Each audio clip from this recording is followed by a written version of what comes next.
해리스 후보 같은 경우에는 민주당의 그 전직 대통령들이 모든 이제 참석을 해서 총출동했습니다. 그렇죠. 총출동했죠, 진짜. 과거에 트럼프와 함께 일했던 사람들 얼마나 비인간적이고 비도덕적인지도 와서 증언을 해버렸어요. She's a truly radical left lunatic. 이해가 안 됩니다. 이해가 안 돼요. 우리는 돈 들어오는 것도 규제가 되고 근데 미국은 그게 다 풀려 있어요.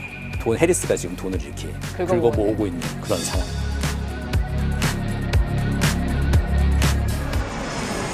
특징이 뭐냐면 알렉산더 대왕과 고향입니다. 바닷가에다가 큰 이렇게 알렉산더 대왕의 이제 동상이 있는데요. 거기 앞에 가서 한 사진 하나 찍고 인스타에다가 올려야 돼요. 그건 이제 오프닝이에요. 필리포스 2세의 무덤이 있어요. 근데 그 무덤이 우리 전마총처럼 해외에서는 유튜브 뮤직이 공짜입니다. 아니 해외라는 게 뭐 굉장히 억울한데 뭔가 배신감을. 저는 제가 좋아하는 음악을 저는 소장하고 싶은 생각이 별로 없거든요. 그래서 저는 사재기 논란 같은 거 보면서 2023년에 364억 9천만 달러. 뮤직 개놈 프로젝트라는 게 있었어요, 미국에서.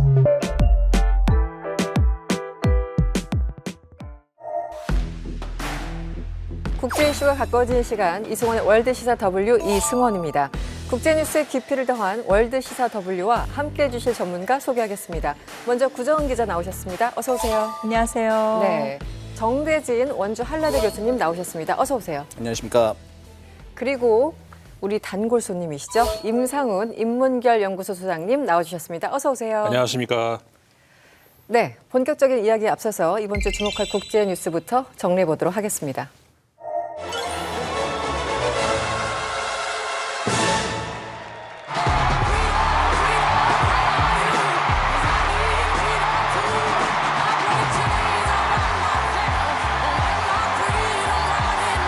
Uplifting our nation. America's ready for a new chapter. America's ready for a better story. We are ready for a President Kamala Harris.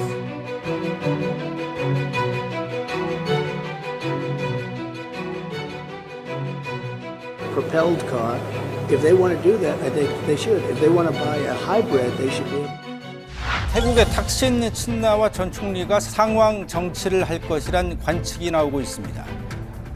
지난 18일 패통타는 의회에서 총리로 선출된 지 이틀 만에 국왕 승인을 받았습니다. 패통타는 역대 두 번째 여성 총리이자 최연소 총리가 됐습니다. 탁신 전 총리는 2006년 군사 쿠데타로 축출돼 해외로 망명했습니다. 그러다 지난해 8월 귀국해 부정행위와 직권남용 혐의로 8년형을 선고받았지만 딸이 총리로 선출된 지 하루 만에 왕실의 사면을 받아왔습니다. 딸 패통탄 신임 총리가 정치 경력이 짧기 때문에 탁신 전 총리는 배후에서 막강한 영향력을 행사할 것으로 보입니다.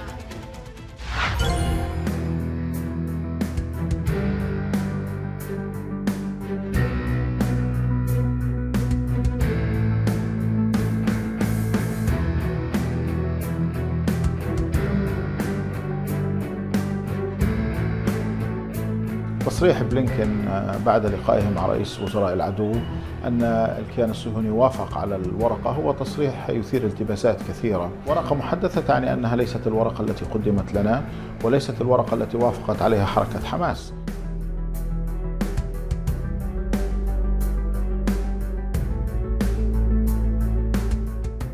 엠폭스가 아프리카를 중심으로 급속히 퍼지고 있습니다.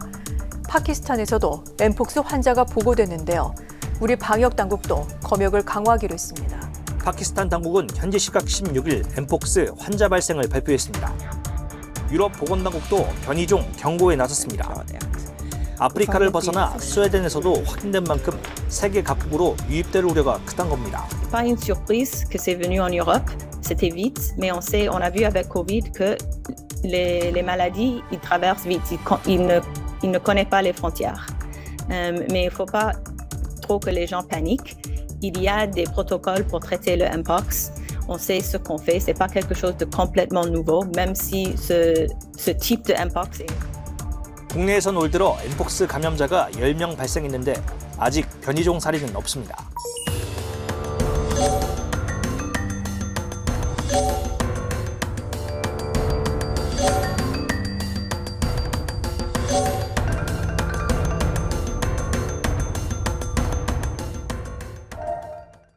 팬데믹 이후에 감염병 관련 뉴스가 보이면 일단 긴장이 되죠. 일명 원숭이 두창 바이러스 엠폭스가 아프리카에서 유럽과 아시아까지 확산할 조짐을 보이고 있다고 하는데요. 지금 어떤 상황인가요?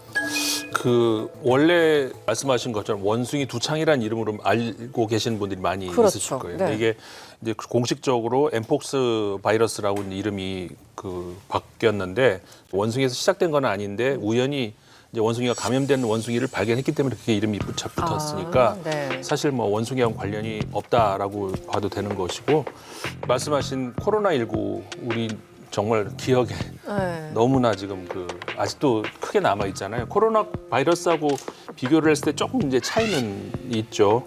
이 감염성이 그러니까 전파성이 코로나 바이러스보다는 좀 덜한 것으로 그렇게 현재까지는 이제 알려져 있고 이제 주로 아프리카라든가 네. 이렇게 이렇게 많이 알려져 있었는데 최근에 미국에서 발견이 됐단 말이죠. 그러니까 아프리카 이외에서도 이거 전파될 수 있구나 이렇게 되면서 이제 비상 상황이 된 건데 안심할 수만 없는 이런 것이 일단은 경계심이 우리가 더 부족하다는 게 있죠. 코로나19 때는 정말 조심했잖아요. 네네. 그러다 보니까 치료제가 아직 좀 부족하죠. 네. 그나마 있는 것은 그래도 소위 잘 사는 나라들은 좀 가지고 있는데 그렇지 않은 나라들 같은 경우에는 치료제가 너무 부족하고요. 특히 세대별로도 조심해야 되는 게 과거 코로나 바이러스 같은 경우에는 주로 나이 든 기성세대가 좀 위험하고 이 엠폭스 같은 경우는 반대. 특히 아이들 조심해야 되는 거. 이게 또 코로나 바이러스하고 차이점이다. 이렇게 말할 수가 있겠죠. 네. 또 최근에 국제 뉴스를 달군 기사가 있었죠. 한국인에게 여행지로 인기가 많은 태국 소식입니다. 태국의 정치 상황이 굉장히 혼란스럽습니다. 지난 8월 7일 전진당이 해산됐고 태국의 정치 거물이죠. 탁신 친나왓 전 총리의 막내딸 패통탄이 새로운 총리로 선출됐습니다. 38살이라고 하는데요. 태국에서 무슨 일이 벌어지고 있습니까? 탁신 전 총리가 쫓겨난 게 2006년이었어요. 지금 오래됐네요. 이제 20년 가까이 돼가는데 네. 그 기간 동안 내내 태국 정치가 시끄러웠죠, 사실. 특히 뭐 탁신 대 반탁신. 대체로 서민들은 탁신을 지지하고 국민들은 늘 탁신 계열을 뽑아요. 선거를 하면은 그 과정에서 이제 왕정과 군부가 또 결탁을 하기도 하고.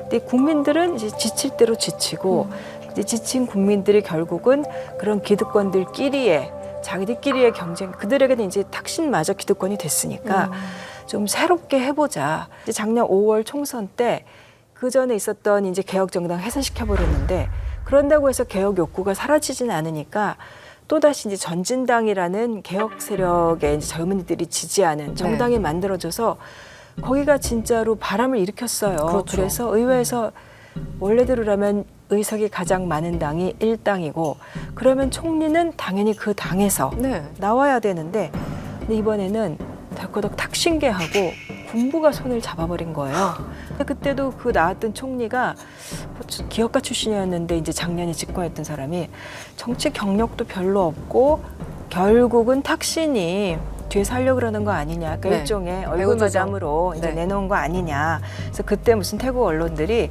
탁신계와 군부가 손잡는 거를 파우스트적인 거래다. 악마의 거래다. 뭐 이런 얘기까지 했었어요.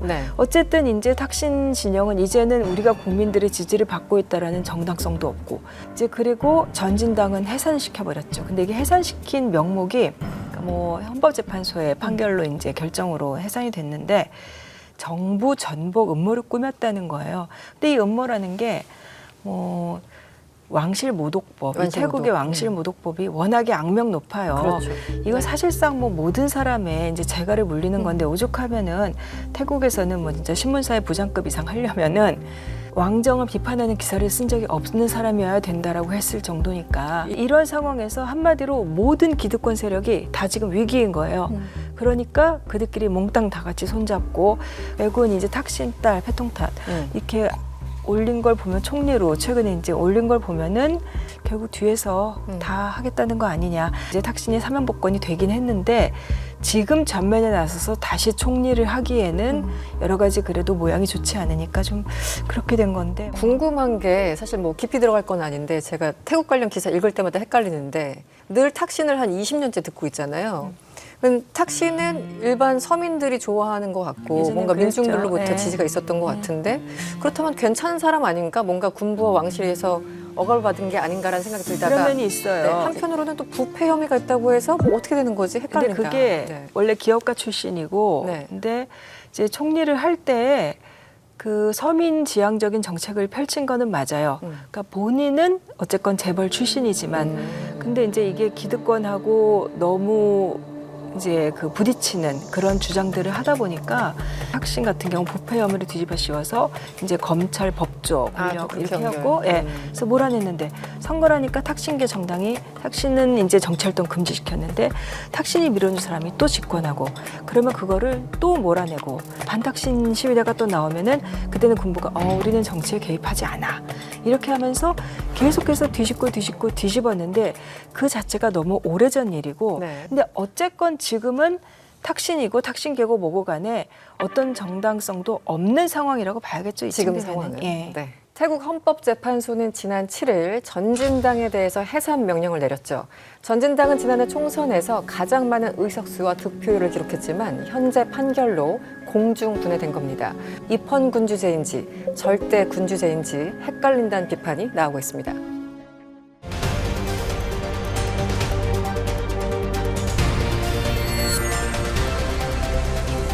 현재 시간 19일부터 22일까지 민주당의 전당대회가 있었습니다. 공화당 출신 전직 대통령이 한 명도 참석하지 않은 이른바 나홀로 대관식을 치른 트럼프와는 달리 그야말로 모든 인사가 총출동했습니다. 미국 대선이 석 달가량 남은 시점에서 승패는 누구에게 기울고 있는지 이야기 나눠볼까 합니다. 오늘의 이슈 W 주제는 바로 대통령의 자격입니다.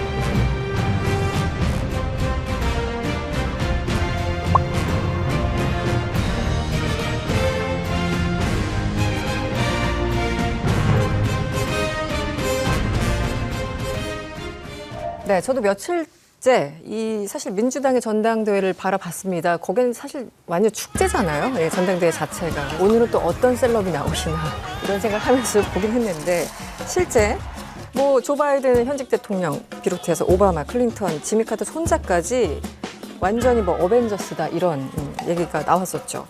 일단 전당대회를 유튜브를 통해서 보신 분도 있고 아니면 뉴스를 통해서 보신 분들도 있을 텐데 느낌이 좀 어떠셨어요? 공화당 전당대회 때는 민주당 후보가 바이든 대통령이었잖아요. 그랬죠. 그런 상황에서 그 바이든 대통령이 계속 그 실수를 연발하고 승부는 거의 결정 났다 싶을 그 즈음에 공화당 전당대회가 있었기 때문에 어떻게 보면 이제 승부는 결정된 거 아니야? 이렇게 하면서 어떻게 보면은 좀 싱거운 듯한, 그리고 말씀하셨지만 전직 대통령들하고 사이도 별로 좋지도 않고 그냥 혼자 나와서 그냥 뭐 이제 된 거 아니야? 뭐 그런 분위기였다면 이번 민주당 전당대회 같은 경우에는 민주당 입장에서 반대죠. 그러니까 거의 뭐 이번엔 그냥 진 거라고 봐야 된다라고 했다가 극적으로 좀 역전될 것 같은 그런 현재로서는 그 분위기가 몰아가고 있는 그런 상태에서 지금 전당대회를 했기 때문에 분위기를 탔다 이제 이렇게 볼 수가 있는 것이고, 그리고 이제 트럼프 후보와 달리 해리스 후보 같은 경우에는 민주당의 그 전직 대통령들이 모두 이제 참석을 생존해 있는 대통령은 카터 대통령은 못 나오겠지만 건강이 안 좋으셔서 그렇죠. 워낙 이제 고령이니까 그 이외에는 모두가 다 참석을 해서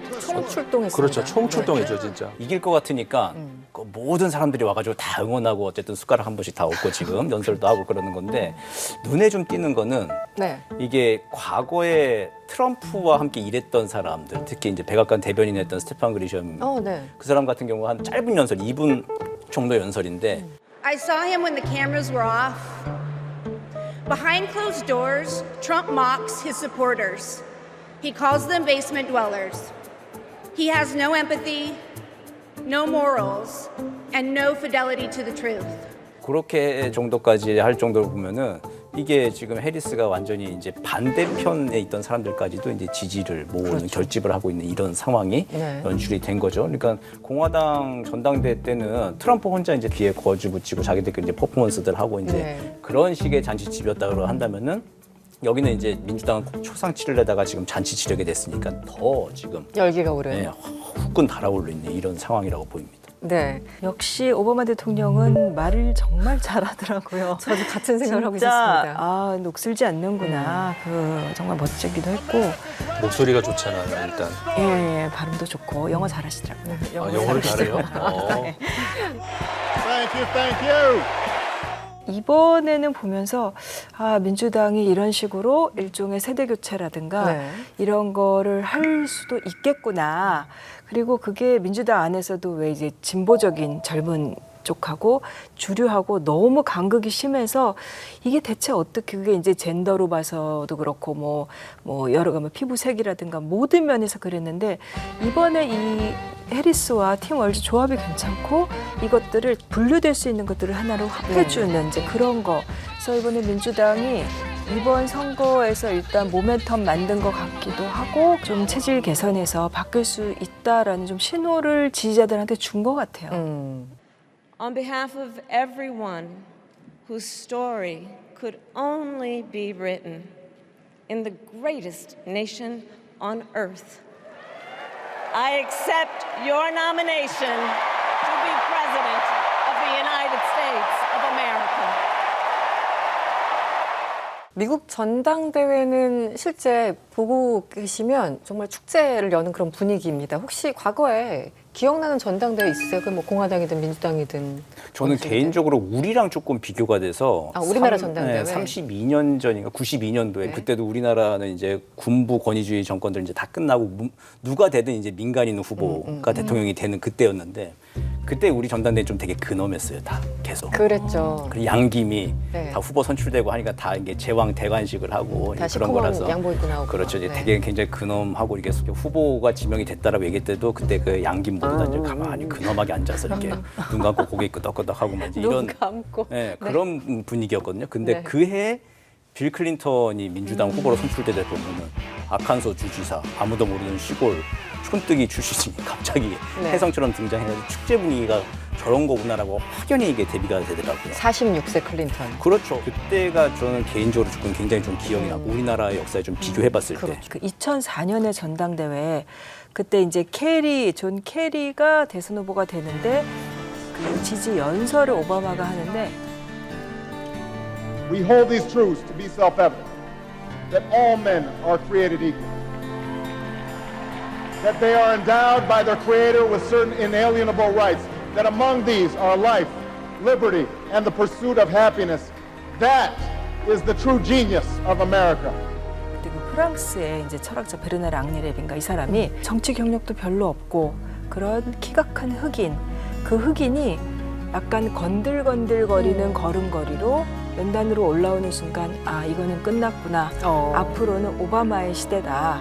아니면 그 사람이 그 앙리 레비가 표현한 걸로는 이전에 미국에서의 이제 흑인들이라 그래도 아무리 잘난 흑인이어도 뭔가 조금 죽은 것 같고 뭔가 조금 그런 이렇게 구박받고 자란 사람 같은 이런 게 있었는데 컴플렉스라고는 하나도 없는 흑인의 등장. 그런 세대의 등장이다. 예, 그래서 뭐 적당히 그 건들거리는 걸음걸이 있잖아요. 오바마 특유의. 그래서 보면서 시대가 바뀌겠구나. 뭐 이런 얘기를 했던 게 기억이 나요. 그 옛날에 1861년에 대통령 임기를 시작한 사람이 링컨, 네. 에이브라함 링컨입니다. 근데 이제 그 전해죠. 그러니까는 1860년 그러면 대통령을 뽑아야 되잖아요. 남북전쟁 직전인가요? 그렇죠. 네. 그때 민주당 전당대회가 바로 그 남북 전쟁을 일으킨 어떤 그 가장 큰 이슈가 됐던 노예 문제 이걸 하자 말자 이걸 가지고 민주당이 반으로 갈라져 버린 거죠. 북쪽하고 남쪽하고 이거 노예제는 유지해야 된다 안 된다. 그 민주당이 반쪽으로 갈라지면서 전당대회도 서로 따로 해버렸어요. 이러면 게임 끝난 거죠. 네. 그럼 당연히 그래서 링컨 대통령이 당선이 된 거고 공화당으로 정권이 넘어간 거고 그 다음에 비슷한 예로 1912년에도 네. 당시에는 이제 반대로 그 테프라 대통령하고 루즈벨트 전 대통령하고 둘이 사이가 갈라져 버렸어요. 그러면서 루즈벨트 대통령이 따로 나와버렸죠. 그래서 진보당이라고 하는 당을 따로 만들어버렸고 그렇게 되면서 이번에는 이제 그 공화당이 반으로 갈라진 거죠. 그러면서 우드로 윌슨 민주당 대통령이 당선이 된 것이고, 그러니까 전당대회에서 어떤 모습을 보여주느냐가 이어질 선거에서 굉장히 큰 어떤 영향이 있다. 어떤 징후가 된다. 그렇죠. 그나저나 이 선거 때 사실 중요한 건 이 캠페인을 어떻게 벌이느냐, 누가 그 뒤에서 조율하느냐 이런 건데, 사실 후보가 뭐 그 배우라면 이 전략가들은 감독이라고 할 수 있겠죠. 이 선거 컨설턴트들이 굉장히 좀 중요한 것으로 알고 있는데 이번에 좀 어떻습니까? 일단 머릿속에 떠오르는 대선의 슬로건들, 제일 유명한 것들. 빌 클린턴의 바보야, 문제는 경제야. 그러니까 아직도 회자되잖아요. 이 클린턴의 선거 전략가였던 그 짐 카빌이라는 사람이 만든 말이에요. 근데 그렇다면 굉장히 성공적인 슬로건이었던 거죠. 그다음에 또 뭐 프랭클린 루즈벨트, 그리고 옛날에 노변 담화라 그러죠. 화롯가에서 이야기하듯이 그 당시에는 이제 뭐 신문 중심이던 시대에 라디오를 가지고 이렇게 얘기를 해주듯이, 그래서 굉장히 성공을 했고, 루즈벨트는 아주 집권한 뒤에도 그걸 많이 했었는데, 그 노변 담화의 그 영감을 얻은 게 당시에 그 루즈벨트의 언론 담당 비서관을 통해서였대요. 그러니까 루즈벨트가 이렇게 서재에 벽난로 앞에 이렇게 앉아 있는 거 보고 그런 자세에서 그런 톤으로 이야기를 하면은 듣는 사람들이 이제 뭐 라디오니까 화면에 안 보여도 누군가랑 대통령 후보 내지는 대통령이 옆에 앉아서 얘기하는 것 같이 느끼지 않겠느냐. 나한테 소근거려주는 것처럼. 예. 근데 뭐 예를 들면 오바마의 오바마 그러면 제일 유명하고 우리가 다 기억하는 거 사실 Yes We Can인데. Yes We Can. Generations of Americans have responded with a simple creed that sums up the spirit of a people. Yes, we can. Yes, we can. 그 원래 옛날에 그 히스패닉 노동자들, 농업 노동자들이 쓰던 말이에요. 원래 그 스페인어 원어가 있어요. 근데 이제 그래서 미국인들도 이렇게 좀 뭔가 진보를 원하는 사람들은 아는 그런 거를 이제 쉽게 그 구호로 만든 거고, 특히 이제 오바마의 그 2008년 캠페인은 이제 뭐 브랜딩이라든가 뭐 그런 슬로건을 비롯해서 소셜 미디어 활용한 거랑 모든 면에서 선거 캠페인의 거의 결정판이었다. 이제 그날 오바마가 당선된 날 그 스피치를 하잖아요. 그 당시에 오바마 이제 당선자가 데이빗 필러프 그리고 데이빗 엑슬로드를 직접 그 호명을 합니다. 이 사람들 아니었으면은 이런 캠페인이 불가능했고 이 사람들이 날 만들어줬다 해서 도대체 얼마나 도움받았으면 저렇게. 그때 바이든 대통령 후보 입조심 시키는 것이 엑슬로드의 역할이었다라는 얘기가 있습니다. 그렇군요. 트럼프 쪽은 어떤가요? 2016년에 당선이 됐을 때 스티브 배넌이라고 하는 눈에 띄는 인물이 있었잖아요. 그 사람이 사실상 선거 전략을 지휘를 했다, 이제 이렇게 잘 알려지고 있고, 그래서 이제 대통령이 당선된 뒤로도 백악관에 들어갔잖아요. 처음에는 근데 오래 버티지 못하고 나왔는데 그 트럼프 대통령 하에서 이렇게 참모들이 그렇게 오래 버티진 평균적으로 보면 못하는 것 같아요. 근데 이제 그 루퍼트 머독이 거기 공화당 전당대회에서 이렇게 얼굴이 비춰졌던 그게 좀 눈에 띄긴 하는데, 왜냐하면 워낙 언론계에 영향력이 있는 인물이기 때문에 머독 같은 경우에는 언론 재벌이잖아요. 그렇죠. 이번에 어떻게 그 트럼프 대통령의 조언자로 이름을 올릴까, 이제 그런 것들이, 그런 인물이 많이 움직인다라고 하면 긴장할 수밖에 없겠죠. 오히려 그 트럼프 쪽에서 트럼프 쪽을 위한 뉴스메이커라 그러면 저는 뭐 일론 머스크나 이런 사람들이 또 무슨 말을 할 건가 좀 그런 것들이 좀 오히려 눈길을 끌 것 같아요. 트럼프 쪽에서는 수지 와일스라고 하는 여성 선임 참모가 있습니다. 이제 이 사람이 그 유니티 통합이라고 하는 단어를 가지고 트럼프 캠프 내 설계를 이제 했던 사람으로 알려져 있어요. 그래서 1월달에 공화당 큰 손들 모아놓고도 우리 이제 7월달 이후부터는 통합으로 간다. 뭐 이제 이런 얘기도 자신감 있게 하고 했는데 쉽지 않은. 지금 깨졌죠. 그 꿈이 깨지고 이제 트럼프 앞에서 이제 유어 파이어드를 혹시 들을지도 모르는. 언제 해고될지 모르는. 그런 상황에 처해 있는 것 같아요. 해리스로 후보자가 교체된 이후 7월에만도 약 4,200억 원의 선거 자금이 모였다고 합니다. 같은 기간 트럼프가 모은 돈의 2배가 넘는다는데 이런 돈은 제약 없이 쓰나요? 그 미국 선거는 워낙 돈 선거로 유명하긴 한데 어떻게 되는 걸까요? 그게 우리 그 경험과 관점에서 봤을 땐 이해가 안 됩니다. 이해가 안 되죠. 우리는 돈 들어오는 것도 규제가 되고 쓰는 것도 규제가 되고 그것도 사후에도 또 점검을 받아야 되고 굉장히 엄격하게 상한선도 정해져 있고 그렇잖아요. 근데 미국은 그게 다 풀려 있어요. 돈 이제 모으는 것도 자유롭고 쓰는 것도 자유로운데 그게 왜 그러냐면은 민주당과 공화당에서 돈 관리를 직접 하는 게 아니라 그 폴리티컬 액션 커미티라고 해서 이게 정치행동위원회가 여러 개 만들어집니다. 팩이라고 부르죠. 네, 팩이라고 하는 데서 거기서들 자율적으로 쓰는 거예요. 그 사람들이 선거 방송도 하고 막 이게 하는 거죠. 사실상은 캠프 역할을 하는 건데 법적인 구조로 봤을 때 그들은 그냥 자율적인 결사체예요.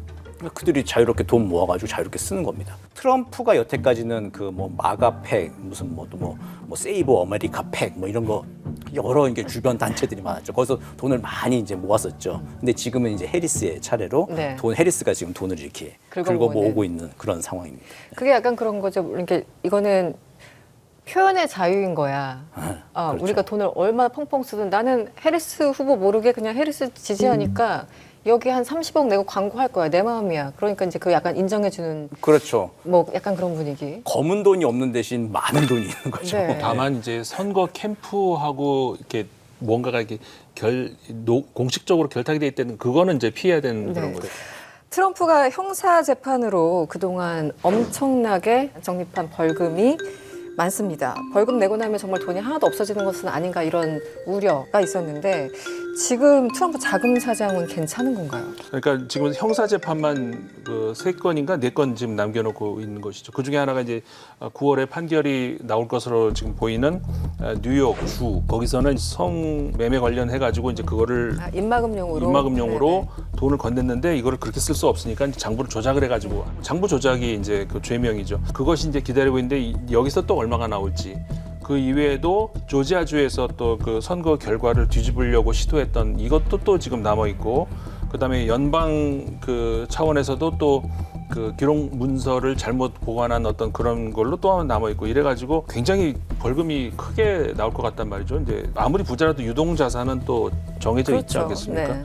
아마 좀 휘청하긴 할 거예요. 선거의 전략과 별도로 이 벌금 문제도 지금 그 트럼프 대통령 입장에서는 굉장히 좀 고민거리일 겁니다. 벌금은 이제 트럼프가 어쨌든 해야 되는 건데 변호사 비용은 또 그 팩이라고 하는 그 정치행동위원회에서 낼 수가 있어요. 그래가지고 그러니까 자기 후보를 방어하기 위한 캠페인의 일환으로 해석을 해서 변호사 비용이 여태까지 한 700억대 정도 나왔다고 추산이 됩니다. 이제 그걸 다 700억대? 그걸 다 내준 걸로 알려져 있어요. 그러니까 한국에 오면 이게 다 변호사비 대납 막 이렇게 되는 건데 미국은 역시 이제 바다 건너서 우리와 완전히 또 다른 문화가 있는 것 같고요. 변호사비 하면 또 옛날에 유명했던 사람이 빌 클린턴. 그랬네요. 변호사 쓸 일 참 많았던. 선거 자금이 역대급으로 가장 많이 모인 사람도 있었나요? 특별히 인기가 제가 미국 있었다면? 연방 선거관리위원회 자료를 보니까 이제 선관위 이제 공식적으로 이제 보고가 된 돈. 정말 경이롭긴 했어요. 그래요? 뭐가 경이롭냐면 10억 달러 이제 빌리언이라 그러잖아요. 여태까지 빌리언 단위로 모았던 선거 캠프가 딱 2번 있었어요. 첫 번째가 2008년에 오바마 그때 12억 달러였고 그다음에 이제 바이든 지난번에 그거였는데 그러면 공화당은 2000년에 조지 W 부시가 엘고보다 이제 뭐 조금 더 모금액 많았던 거 말고는 계속 민주당보다 적었습니다. 큰 차이로 적을 때도 많았고 뭔가 공화당 쪽에 돈이 더 많이 모일 것이라는 그렇죠. 예상 바뀌죠. 뭐 트럼프는 일단 2016년에 승리할 때 보니까 7억 달러 좀 못 미쳐서 모았었고 그다음에 4년 전 2020년에는 8억 달러 좀 넘고 그러니까 그때 4년 전에 바이든이 트럼프 이기려고 4배를 썼던 거예요. 엄청나네요. 액수를 직접 듣다 보니까. 그 교수님 이렇게 선거 자금이 많이 모이면 다 쓸 수도 있지만 다 못 쓸 수도 있잖아요. 남은 자금은 돌려줍니까? 돌려줄 것 같지는 않은데. 그 돌려줄 수가 없죠. 어디서 어떻게 모은 돈들이 너무 많으니까. 수가 없어서. 그래서 이제 기사들 보면은 이미 확보된 자금이 얼마 있다 이런 기사들이 가끔 나옵니다. 근데 거기에 있는 얘기들이 이번 선거 쓰고 남은 돈들은 다음에 또 이제 돌려 쓸 수 있죠. 그런 돈이 깨끗하게 보관이 될까? 전 그게 항상 궁금해요. 뭐 영수증 처리도 안 하고 팍팍 쓴다는 얘기를 제가 어디서 들어가지고 누군가가 쓰지 않을까 싶었는데 일단 저장 그리고 다음 선거에 쓴다. 네, 해리스와 트럼프 여론조사에서도 나왔듯이 지금 박빙입니다. 오차범위 안에 있기 때문에 누가 이긴다고 이론적으로 말할 수가 없어요. 그래서 중요한 게 9월 10일 날 예정된 TV 토론이죠. 그래서 트럼프의 실력과 해리스의 실력이 맞붙어서 누가 이길 것인가. 그날이 약간의 변곡점이 되지 않을까 싶은데 그래서 저희가 한번 시뮬레이션을 해볼까 합니다. 감히. 일단 팀을 나눌게요. 우리 임 소장님과 정 교수님 이렇게 팀을 2대2로 좀 나눠가지고 4명 있으니까 그러면은 어느 쪽 하실 겁니까? 상승세를 타고 있는 해리스. 역시. 네. 그러면 저희 둘이 해리스를 방어하고 해리스. 우리는 오른쪽에 있으니까 그러면은 트럼프를 트럼프. 방어해서 시뮬레이션 한번 해보죠.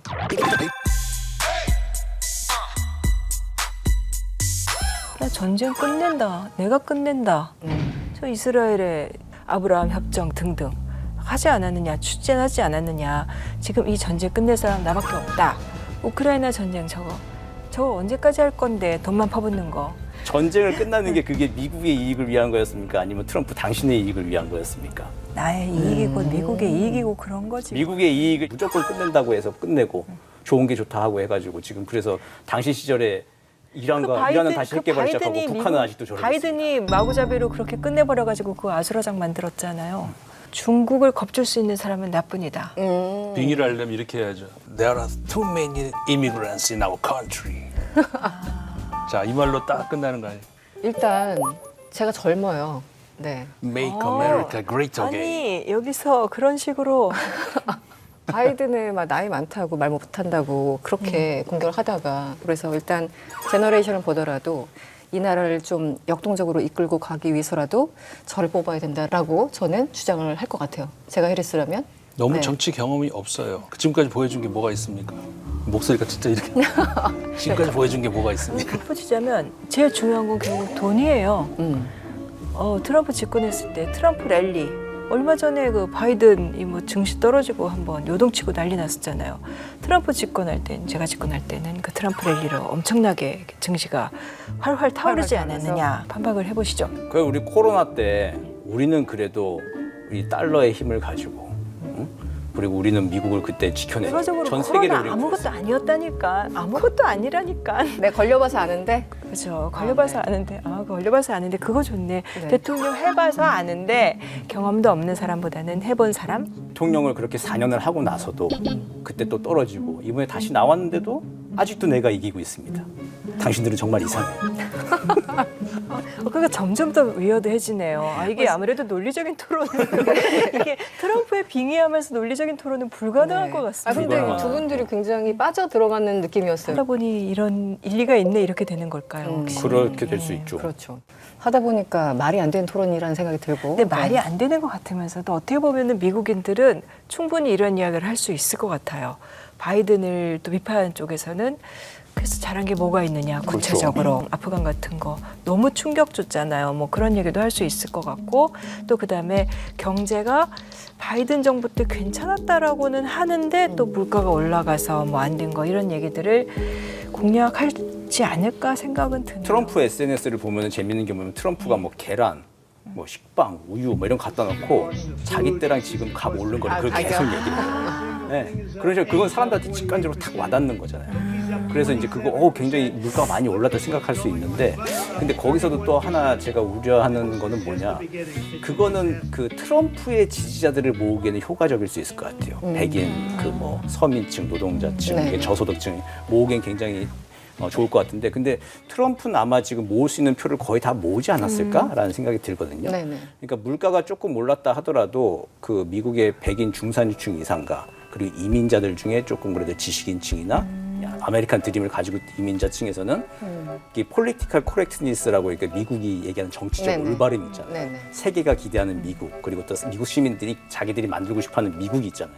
트럼프는 절대 안 되라고 이렇게 모일 수 있는 표가 지금은 조금 더 확장성이 있지 않을까? 이거 가설을 세우고 한번 11월까지 한번 지켜봐야 되겠죠. 물가.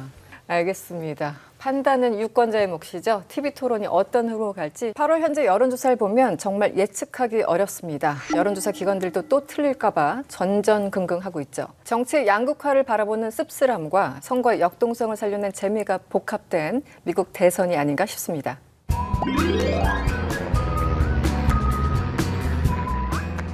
월드시사 W의 즐거운 여행 시간, 3분 세계 일주 시간입니다. 여러분들 좀 허전하셨죠? 우리 알파고 신하 씨 기자 나오셨습니다. 어서 오세요. 네, 안녕하십니까. 네, 어디 갔다 오셨어요? 제가 가다가 갑자기 차가 이렇게 멈춘 거예요. 경인차를 부르고 그런 식으로 왔습니다. 큰일 날 뻔했네요. 예, 죄송합니다. 늦게 와서 제작진한테. 그리고 우리 시청자분들도. 오늘 알파고 개그가 빠져가지고 굉장히 허전했어요. 네, 그럴 줄 알았어요. 네.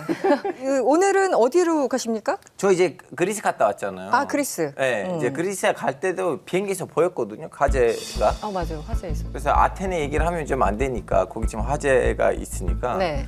그러면 이제 그리스의 부산, 셀로니키에 대해서 좀 얘기해 보겠습니다. 아, 그리스의 부산? 예. 알겠습니다. 그럼 지금부터 3분 시작하겠습니다. 일단 데살로니키의 특징이 뭐냐면 알렉산더 대왕과 고향입니다.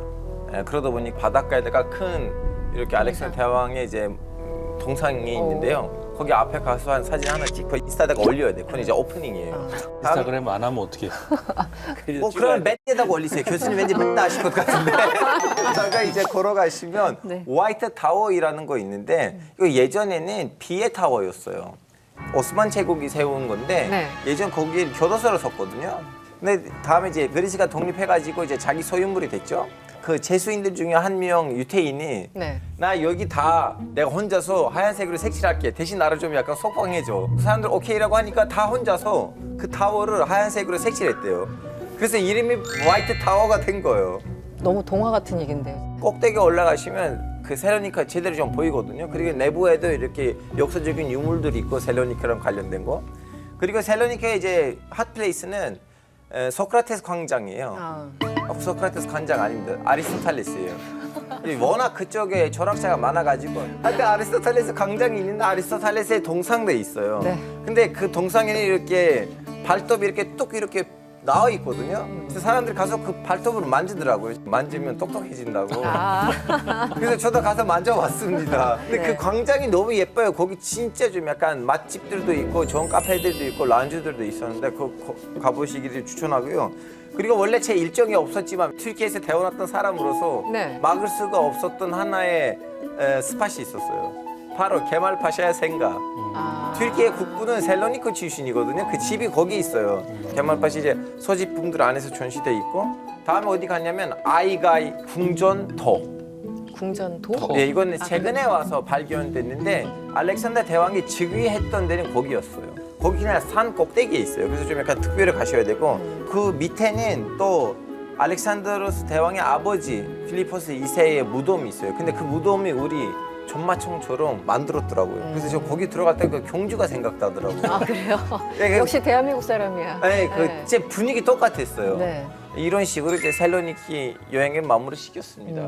어디 그리스 가보신 분? 저는 이제 델포이, 그리스 신화에 나오는 델포이의 신탁 가봤는데 그 케말 파샤의 생가랑 기념관 거기 한번 좀 가보고 싶네요. 어떻게 기념하고 있는지. 두 나라 사이도 사실은 좀 안 좋았잖아요. 그 지역을 진짜 그 그리스 특권이 지키고 있어요. 왜냐면 가끔씩 그리스 구급파들 아니면 극좌파들이 와서 방어하려고 하거든요. 예전에 그런 시도도 있었기 때문에.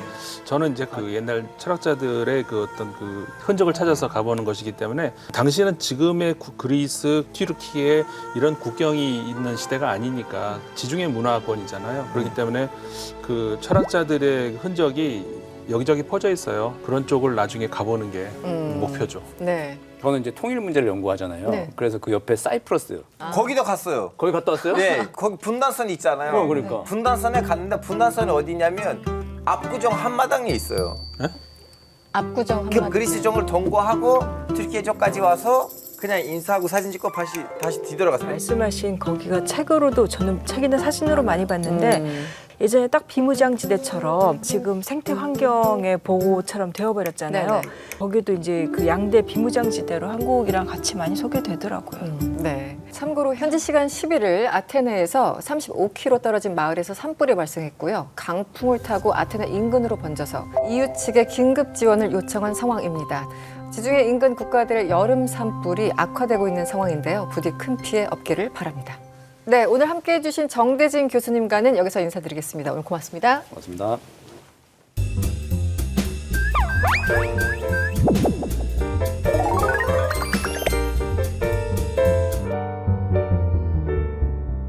소소한 듯하지만 결코 소소하지 않은 문제를 연구해보는 소소한 문제 연구소 시간입니다. 오늘 소소문에서 함께 이야기 나눌 전문가 소개합니다.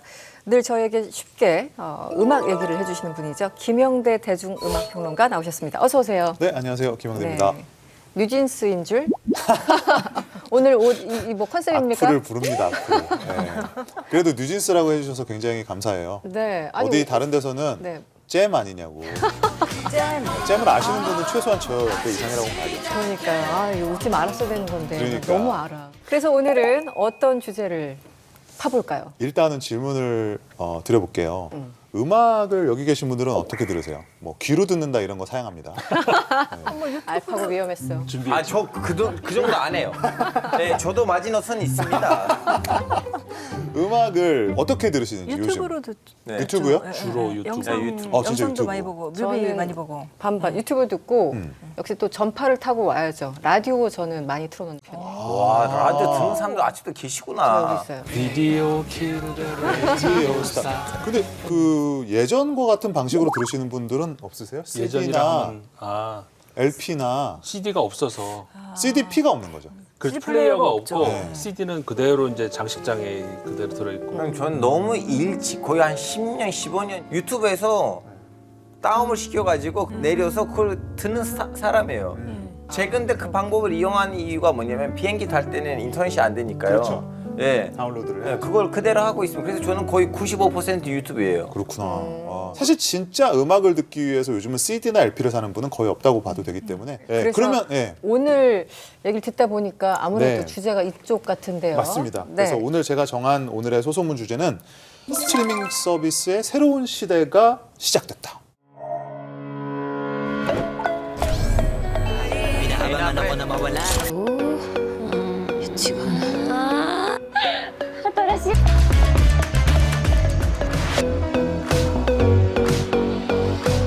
BTS on.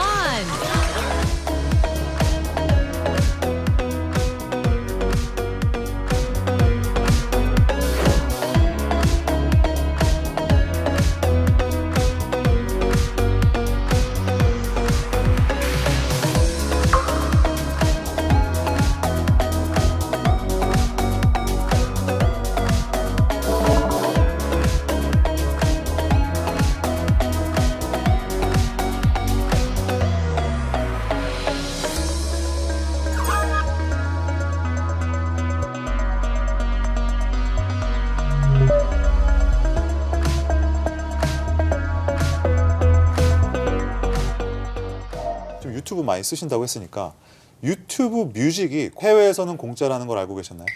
아니요? 공짜예요? 네. 해외에서는 유튜브 뮤직이 공짜입니다. 아니 해외라는 게 뭐 미국에서 공짜라는 게 아니면 기본적으로는 유튜브 뮤직에 막혀 있지 않아요. 공짜 무료 회원들도. 그래서 우리나라에서는 프리미엄을 구독을 해야지만 유튜브 뮤직을 이용을 할 수 있는. 뭐 굉장히 억울한데 뭔가 배신감을 느끼는. 좀 그렇죠.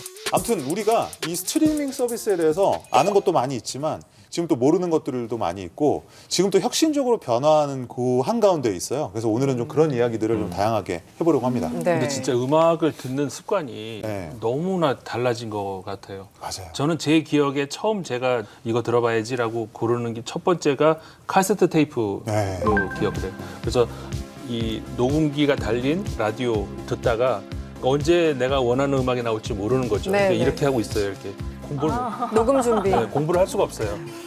그러고 있다가 나온 아는 노래다 그러면 탁 누르고 그게 난 첫 그 저의 음악 감상이었거든요. 그러다가 그 CD 그런가 싶었는데 또 MP3라고 흔히 부르는. 교수님 거기서 하나 빠지신 거 있어요. 저도 뭐요? 교수님이랑 똑같은 루트를 갔거든요. 이 중간에는 일본 애들이 MD를 만들었어요. MD 디스크. 그렇지. 미니 디스크가 이렇게 조그만. 이 정도. 그러니까 카세트 테이프의 한 3분의 1 정도 크기? 칩 같은 거를 이렇게 넣는 게 있어요. 다음에 한국 기업인지 어느 나라 기업인지 모르겠지만 누가 MP3를 한국에서. 박아버린 거예요. 아마 한국인 것도 이런 거 있나? 그러다가 시장이 뒤집혔어요. 한국에서 개발된 거예요. 그 예전과 지금 우리가 얘기하는 거에서 기본적으로 우리가 음악을 듣는다는 행위는 비슷해요. 근데 근본적인 변화가 있어요. 사실 CD나 LP나 뭐 테이프나 이 시절에는 우리가 이 음악의 라이브러리에 무제한으로 접근한 건 아니에요. 그렇죠. 그러니까 레코드 가게에 분명히 우리가 듣고 싶은 음악은 잔뜩 있지만 우리는 거기서 대부분은 우리가 듣지 못해요. 그렇죠. 다만 우리의 용돈이 허락하는 한에 있어서 테이프를 사거나, 그러니까 우리가 선택적으로 특정한 음악을 사는 개념이었죠. 그렇죠. 네네. 이게 사실은 MP3까지도 크게 다르진 않았었어요. 우리의 음악의 어떤 접근 권한은 굉장히 좁았죠. 근데 이거를 완벽하게 해제시켜준 게 사실은 음원 스트리밍 서비스예요. 왜냐면 이건 구독의 개념이기 때문에 뭐 5,000원에서 만 원대 초반을 내면은 음악 200년의 역사가 사실상 내 손 안에 있는 거나 마찬가지예요. 무제한이죠. 물론 우리가 무제한으로 음악을 들을 수는 없지만 개념적으로는 무제한입니다. 그래서 사실 이 디지털 음악 시장을 개척한 사람이 있어요. 디지털 음악 시장? 아주 유명한 사람이에요. 스티브 잡스예요, 설마? 맞아요. 그래요? 스티브 잡스가 뭐 픽사만 만든 게 아니고 스마트폰만 만든 게 아니고 이분이 디지털 음악 시장이라는 개념 자체를 어떻게 보면 만들어낸 거죠. 그게 아이튠즈 스토어라는 여기를 통해서.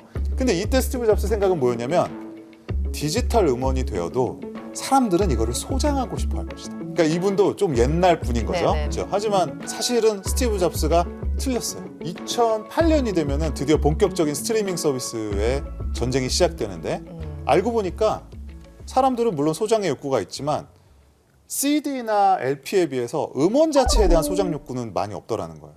오히려 좀 다르죠. 다르죠. 그래서 편하게 들을 수 있는 그냥 스트리밍 서비스가 이 아이튠즈를 압도하기 시작해서 2013년을 전후로 해서는 아마 2010년대 중반이죠. 그쯤을 전후로 해서는 스트리밍이 다운로드를 완전히 압도합니다. 그래서 이제는 사실상 다운로드의 시대는 완전히 갔죠. 예전에 보면 말씀하신 것처럼 뭐 테이프나 뭐 CD나 이런 것들 사서 용돈 모아서 사서 쌓아놓고 마치 책처럼 뭔가 장식처럼도 보이게끔 이렇게 해놓는 그런 맞아요. 맛이 있었는데 음원이라는 건 그런 건 아니니까. 근데 그게 저는 그렇게 다운로드를 안 받고 갖고 있지 않아도 된다는 것 때문에 너무 좋거든요. 그렇긴 하죠. 뭔가를 장단점이. 그렇게 사실 책 같은 것도 뭐 이렇게 집에 쌓아두면 결국 다 짐되고 막 그런데 스트리밍은 그런 게 아무것도 필요가 없이 그 전에 내가 뭔가를 마음의 준비를 해서 무언가를 갖춰놓고 있어야 된다라는 부담이 없잖아요. 그런데 이것도 좀 격차가 있어요. 여전히 아예 스트리밍 서비스를 쓰지 않으시는 분들도 있어요. 저 같은 경우도 별로 그런 걸 쓰지 않아요. 아, 진짜요? 그러면은 뭐 스트리밍 서비스 안 하면 뭘로 들어요? 뭐 저처럼. 지금도 이제 음반을 산다든지 MP3를 다운로드 한다든지 저장해 놓고 그걸 가지고 이렇게 쓰는. 교수님 미안하지만 제 엄마 아빠도 한국에 왔을 때 알파고 이런 음악들 제 핸드폰에 좀 넣어봐. 그러니까 핸드폰에다가 넣어보라고. 저장해놓던 음악들만 들어요. 부모님 세대들은 또 그렇긴 하네요. 영화도 OTT 서비스를 전혀 사용해 본 적 없는 분들도 많아요. 여전히. 그거를 해결해 준 게 사실은 값싼 통신 요금이에요. 무제한 인터넷 이런 것 때문에 아까 유튜브로 음악을 듣는다고 하셨잖아요. 보진 않지만. 그게 가능한 것도 사실은 데이터가 무제한이기 때문이죠. 그 전 세계적으로 지금 음악을 듣는 사람들 중에 절반 이상이 이 음원 스트리밍 서비스를 이용한다고 하는데 실제 시장 규모가 얼마나 됩니까? 이게 저는 이 달러만 나오면 제 컨버팅이 잘 안 돼서 계산하기 좀 2023년에 364억 9천만 달러. 그게 얼마예요? 31년에는 713억 달러까지 올라갈 것으로 예측이 된다는 거죠. 어마어마하네요. 그러면 선생님 제가 궁금한 거 있는데 네네. 저는 좀 약간 의리가 많은 사람이거든요. 그래서 한번 유튜브에 빠지면 다른 플랫폼을 쓸 사람이 아닌데요. 친구들이랑 얘기를 해보면 외국 친구들이랑 뭐 무슨 스포티파이도 있다고 하고 플랫폼들 많은데요. 일단은 한국 사람들도 저처럼 의리가 많아서 그런지 왜 스포티파이 한국에서 그렇게 뜨지 못했는지. 스포티파이랑 애플뮤직이랑 왜 한국에서만 유독 안 되나. 맞아요. 저도 근처도 안 가본 것 같은데. 이게 이제 단순한 버전이 있고 복잡한 버전이 있지만 단순하게 생각해 보면 한국이 멜론이 너무 장악을 이미 해버려서 그래요. 뭐 멜론, 벅스, 지니 이런 데는 애초에 음반 유통사랑 같은 계열사거나 소유하고 있는 그 소유 관계에 있기 때문에 그걸 독점적으로 서비스하는 경우가 많았었어요. 그래서 한국은 애초에 멜론이 자기네들이 음원을 갖고 있는 상황에서 출범을 했기 때문에 이제 후발주자인 스포티파이나 애플뮤직이 처음에 들어왔을 때 한국 음원의 상당수를 없이 시작하기도 했었어요. 접근이 안 됐어요. 근데 그때 어떤 이미지가 너무 강렬해서 그런지 이후에 많은 음원들이 이제 서비스가 됐음에도 불구하고 뭐 애플뮤직에는 가요가 별로 없다. 스포티파이는 외국 음악은 좋은데 가요나 케이팝을 듣는 사람에게는 그렇게 도움이 되지 않는다라는 이게 하나가 있고 또 하나 이제 숨은 그 속내는 뭐냐면 애초에 이제 멜론 같은 경우는 급성장한 배경 중에 하나는 이 아이돌이나 케이팝 팬덤이에요. 왜냐면 예전에는 저 어렸을 땐 가요 톱10을 많이 참고를 했습니다만 요즘은 이제 인기나 성취의 하나의 데이터, 가장 중요한 그 멜론 차트. 지표가 멜론 차트예요.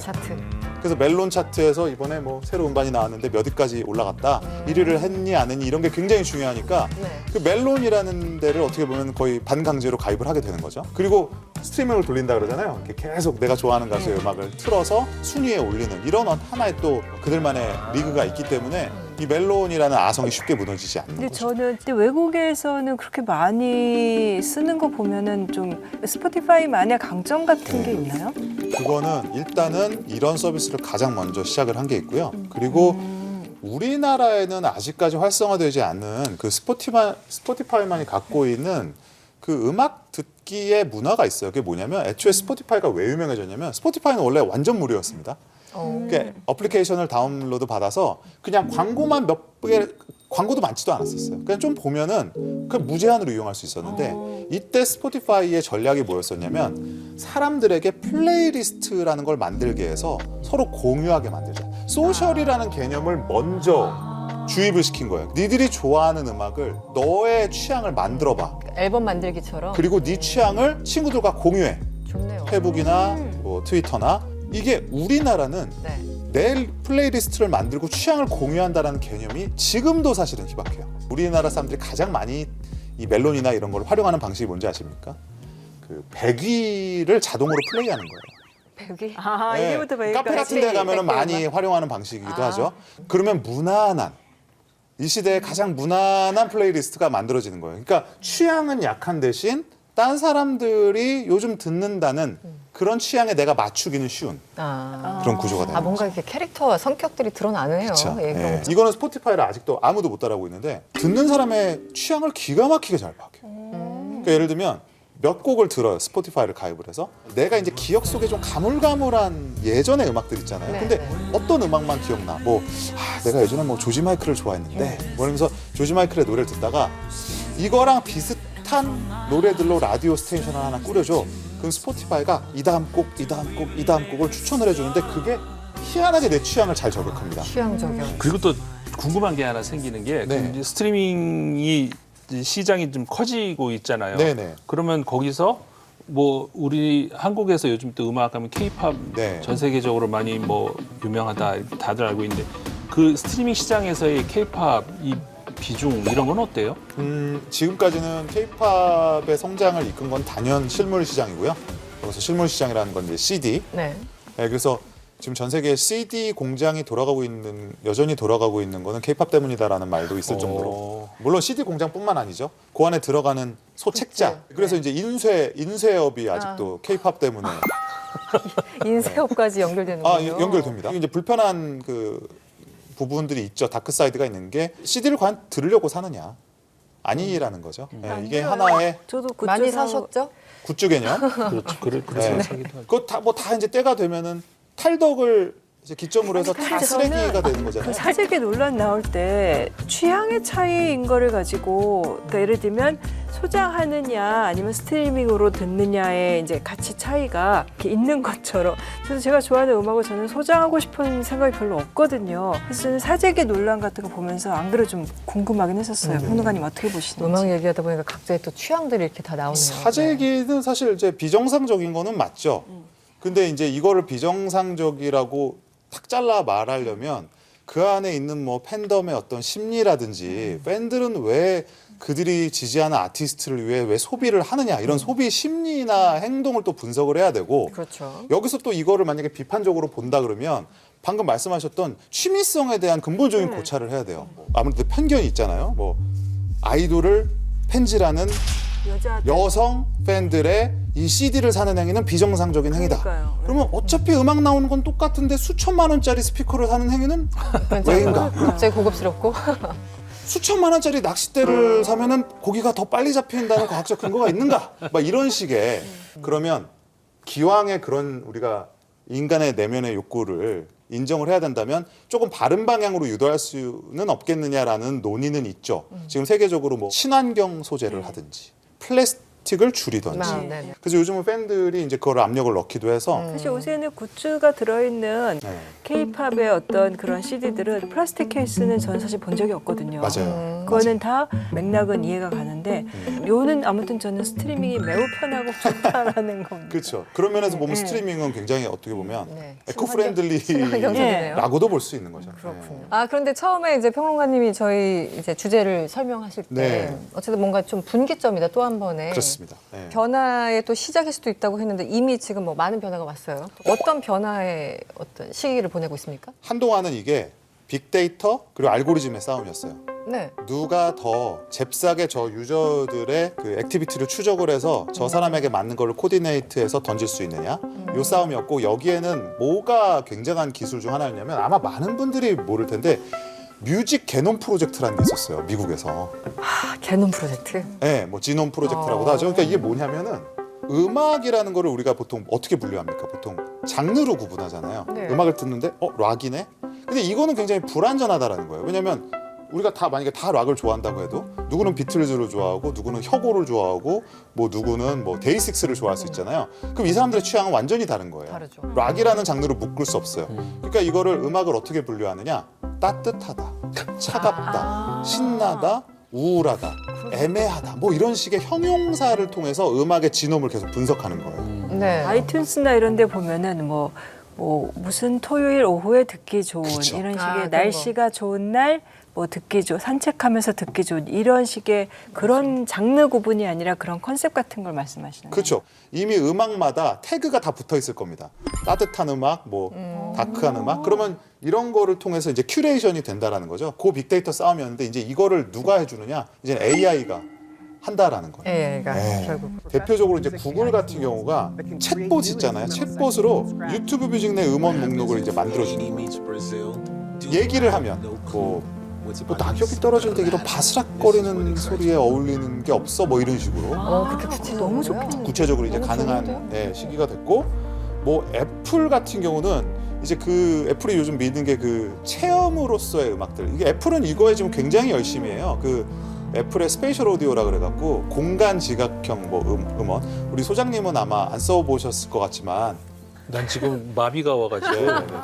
그러니까 예를 들면은 우리가 이제 이어폰을 딱 끼잖아요. 그러니까 이제 음악이 여기 있으면 이렇게 하면 이렇게 쏠려요. 그러니까 내가 움직이는 거를 음악의 장 콘서트가 여기 있는데 실제 콘서트가 그렇잖아요. 콘서트가 이제 애플이 그거에 굉장히 몰두하고 있는데 그게 결국은 이제 비전이라고 하는 가상 체험할 수 있는 거가 연결이 돼 있고 이게 이제 이거를 나의 어떤 개인적인 힐링의 목적으로 활용하는. 그러니까 단순히 음악뿐이 아니죠. 이제 그런 어떤 체험으로서의 음원 혹은 음향.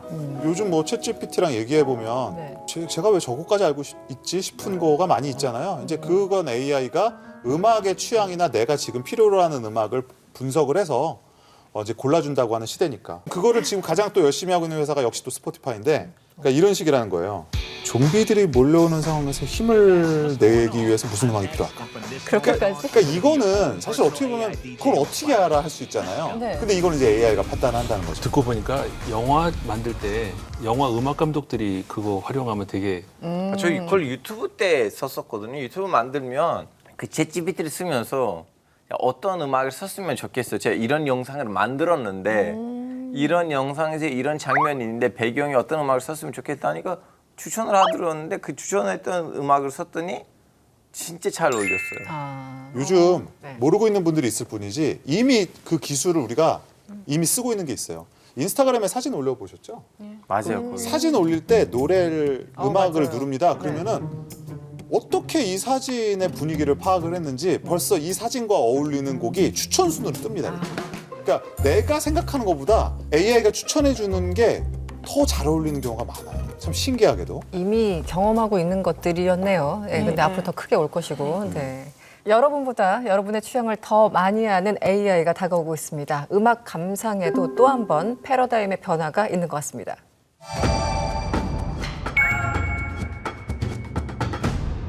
마지막으로 한 컷의 사진으로 세계를 알아보는 2주의 한 컷 시간입니다. 제가 가져온 사진은 바로 이겁니다. 보자마자 멋지죠?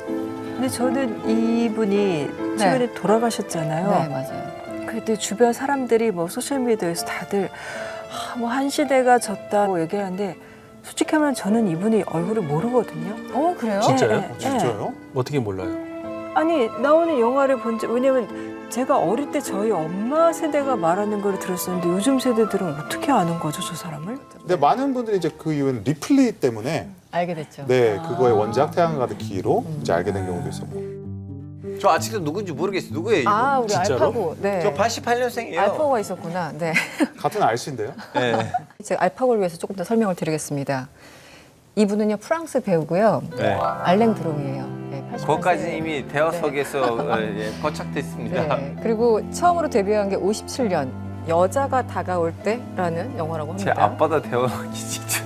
57년이면 태양 가득히라는 영화는 60년에 나온 영화네요. 네. 그러니까 저는 한참 뒤에 보긴 한 거예요. 정말 세계적인 스타가 됐고요. 그 이후로 굉장히 많은 영화를 찍습니다. 50여 년간 90여 편의 영화를 찍었다고 하니까 단순히 잘생긴 배우뿐만이 아니라 그 영화 배우 자체로도 굉장히 평가를 받는 그런 배우죠. 근데 이번에 저도 잊고 있었다가 국내 언론에서 이분의 타계 소식을 약간 속보처럼 보도하는 걸 보고 저도 다시 한번 놀라긴 했어요. 근데 우리나라에서 옛날에 제가 어렸을 때 우리 부모님 세대에서 그 세계에서 최고 미남 맞아요. 이렇게 보면 알랑 드롱이었었어요. 네. 그때는 알랑 드롱이라고 안 했죠. 아랑드롱. 맞아요. 아랑드롱 하면은 저 미남 남자 중에 최고 미남. 그리고 막 이런 거 있잖아요. 막 이렇게 멋내고 다니면은 네. 야, 네가 얼굴이 아랑드롱이나 그치. 되냐? 공부나 해라. 막 이렇게 부모님들이. 근데 알랭 드롱은 제가 어렸을 때 느낌이 고등학교 때 저 사진을 봤는데 그 당시 흑백 사진 본 느낌이 있는데 진짜 사람이야? 그러니까 약간 비현실적인 외모 때문에 제가 충격을 받았던 것 같아요. 여자들이 알랭 드롱 잘생겼다 그러면은 질투가 나지도 않아요. 그렇죠. 맞아요. 그건 신의 맞아요. 영역이기 때문에 신의 영역. 질투할 수 있는 영역이 아니라는. 그런데 살파 얘기했다 진짜. 살해 문제일까? 살해 문제는 아니야. 네, 하드웨어가. 그런데 소피 마르스도 그렇고 뭐 이자벨 아장이도 그렇고 사실 우리나라 유명한 프랑스 배우들이 꽤 많은 것 같아요. 그렇죠. 그 한때는 그 프랑스 영화가 그래도 이렇게 그 굉장히 한 목소리를 낼 그런 시기도 있었잖아요. 있었죠. 지금처럼 헐리우드가 이렇게 영화 시장을 장악하기 전에는 헐리우드에 저항할 수 있는 몇 안 되는 그 중에 하나도 한국 영화도 있고 네. 한국 영화가 그때 헐리우드에 저항하던 시기가 있었잖아요. 90년대에. 그때 한국 편에 가장 터졌던 나라가 바로 프랑스였다는 것이 불어로 세티마라고 해가지고 7번째 예술 영화에 대한 자부심이 대단하고요. 대단하죠. 예, 그럴 때 이제 대표적인 배우 중에 또 하나였고 그래가지고 문화사적인 어떤 그 20세기를 대표하는 인물이라고 볼 수도 있어요. 뉴스를 보면 사실 행복과 재미, 기쁨을 주는 사람들이 많지는 않죠. 하지만 한평생 저희에게 기쁨과 행복을 준 명배우로서 살아온 알랭 드롱 고인의 명복을 빕니다. 이승원의 월드시사 W, 저희가 준비한 내용은 여기까지입니다. 다음 주 이 시간에 다시 찾아뵙겠습니다. 시청해주신 여러분 고맙습니다.